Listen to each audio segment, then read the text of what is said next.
ప్రవీణ్ని పోగొట్టుకున్నాం, ప్రకాశాన్ని పోగొట్టుకున్నాం. మొన్న రీసెంట్గా అమెరికాలో ఒక ఇవాంజలిజం చేసే ఒక పాస్టర్ని మనం పోగొట్టుకున్నాం, హతసాక్షి అయ్యాడు. దేవుడు ఈ జ్ఞానవంతులను, నీతిమంతులను తీసేసుకుంటున్నాడు. వారి పిలుపేంటో వాళ్ళకి తెలుసు, వారి గమ్యం ఏంటో వాళ్ళకి తెలుసు, వాళ్ళ గురి ఏంటో వాళ్ళకి తెలుసు.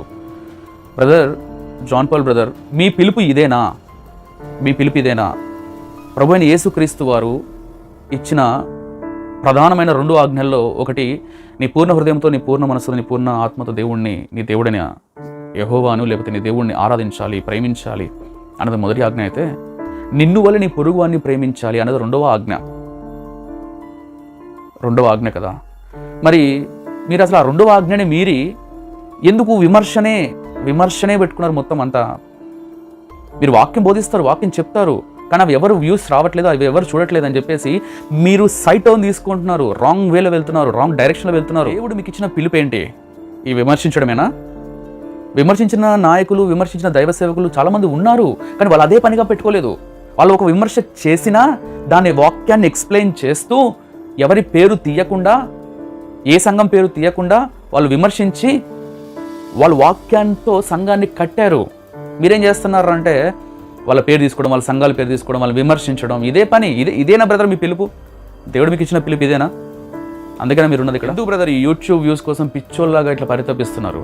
ఇది కేవలం నేను జాన్ పాల్ బ్రదర్ని మాత్రమే ఉద్దేశించి మాట్లాడలేదు. చాలామంది సేవకులు, మంచి జ్ఞానం కలిగిన సేవకులు సహితము ఈ యూట్యూబ్ వ్యూస్ కోసం, ఈ యూట్యూబ్ ఫేమ్ కోసం, ఒక సెలబ్రిటీ పొజిషన్ కోసం పిచ్చోల్లాగా తయారవుతున్నారు.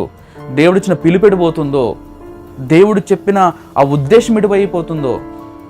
బ్రదర్ మీకు పని లేకపోతే నా దగ్గరకు రండి, నేను చెప్తా, నేను తీసుకొని వెళ్తా. ఎక్కడెక్కడ పని ఉందో, ఎక్కడ అవసరత ఉందో అక్కడ మీరు వాక్యం చెబుదురుకొని, అక్కడ సువార్తను ప్రకటించుదురుకొని. అంతేగాని ఒకరి కాల్స్ ఒకళ్ళు రిలీజ్ చేయడము, ఒక దైవ సేవకుడు మీద ఇంకో దైవ సేవకుడు పడి తిట్టుకోవడము, ఈ కాల్ రికార్డ్స్ ఒకరి మీద ఒకరు చెప్పుకోవడము, నేను గొప్ప అని చెప్పుకోవడం, చూపించుకోవడం. ఎందుకు ఈ యూట్యూబ్ పిచ్చి? ఎందుకు ఈ యూట్యూబ్ వ్యూస్ కోసం అంతలా పరితపించిపోతున్నారు, అంతలాగా ప్రాకులాడుతున్నారు? ఎందుకు?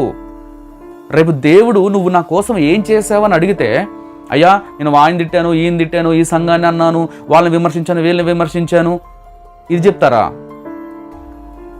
దయచేసి ఒక్కసారి ఆలోచించండి. దేవుడిచ్చిన మీకు పిలుపు ఏంటి? ఈ యూట్యూబ్ పిలుపా?